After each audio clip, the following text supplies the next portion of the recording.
கிருஷ்ணகிரி மாவட்டம் வேப்பனப்பள்ளி அருகே வனப்பகுதியில் 8 மாத கர்ப்பிணியை கழுத்தில் குத்தி கொலை செய்த காதலன் உட்பட 2 போலீசாரிடம் சிக்கியிருக்கின்றனர். நிறைமாத கர்ப்பிணி என்றும் பாராமல் கொலை செய்த நபர்களை செல்போன் சிக்னல்கள் காட்டிக் கொடுத்தது எப்படி? கிருஷ்ணகிரி மாவட்டம் வேப்பனப்பள்ளியை அடுத்த கோனைக்கவுண்டனூர் கிராமத்தின் அருகே வனப்பகுதி ஒன்று உள்ளது. அங்கு அழுகிய நிலையில் பெண் சடலம் கிடப்பதாக வேப்பனப்பள்ளி போலீசாருக்கு தகவல் கிடைத்தது. சம்பவ இடத்திற்கு விரைந்து சென்ற போலீசார் சடலத்தை கைப்பற்றி உடற்கூராய்விற்காக கிருஷ்ணகிரி அரசு மருத்துவமனைக்கு அனுப்பி வைத்தனர். பின்னர் இந்த பெண் யார், கொலை செய்யப்பட்டாரா அல்லது தற்கொலை செய்து கொண்டாரா என்ற கோணத்தில் போலீசார் விசாரணையை தொடங்கினர். முதற்கட்ட விசாரணையில் இந்த பெண் பல்லேரிப்பள்ளி கிராமத்தைச் சேர்ந்த மூர்த்தி என்பவரின் மகள் ஷாலினி என்பது தெரிய வந்தது.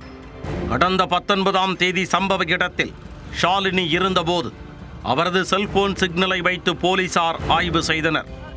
அப்போது அதே பகுதியில் வேறு 2 நபர்களின் செல்போன் எண்கள் இருந்தது தெரிய வந்தது. இருவரது செல்போன் எண்ணையும் வைத்து அவர்களை போலீசார் தேடி பிடித்தனர். அவர்களிடம் கிடுக்குப்பிடி விசாரணை நடத்திய போது கொலைக்கான பகீர் பின்னணி தெரிய வந்தது.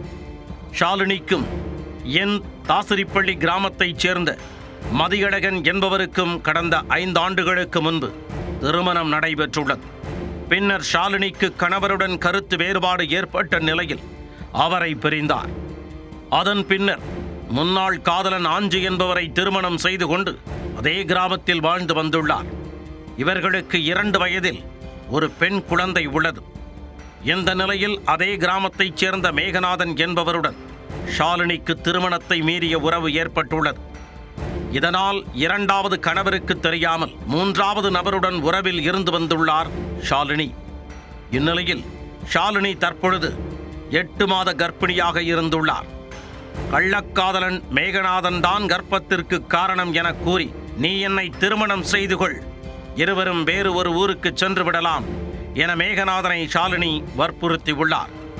ஆனால் ஷாலினியை கழட்டிவிட முடிவு செய்த மேகநாதன் தொடர்ந்து காலம் தாழ்த்தி வந்துள்ளார். இதனால் இருவருக்கும் அடிக்கடி செல்போனில் வாக்குவாதம் ஏற்பட்டு சண்டை ஏற்பட்டுள்ளது. இந்நிலையில் கடந்த 19ஆம் தேதியன்று இரவு மேகநாதனை செல்போன் மூலம் தொடர்பு கொண்டு ஷாலினி தனியாக பேச வேண்டும் என அழைத்துள்ளார். வெறுப்பின் உச்சத்தில் இருந்த மேகநாதன் ஷாலினியை தீர்த்து கட்டிவிட வேண்டும் என்ற திட்டத்துடன் அவருடைய உறவினரான புகழேந்தி என்பவரை அழைத்து கொண்டு சென்றுள்ளார். ஷாலினியை பேச்சுவார்த்தை நடத்த வேண்டும் என கூறி 2 பேரும் 2 சக்கர வாகனத்தில் ஏற்றிக்கொண்டு இரவு 11 மணி அளவில் கோனைக்கவுண்டனூர் வனப்பகுதிக்கு அழைத்துச் சென்றுள்ளனர்.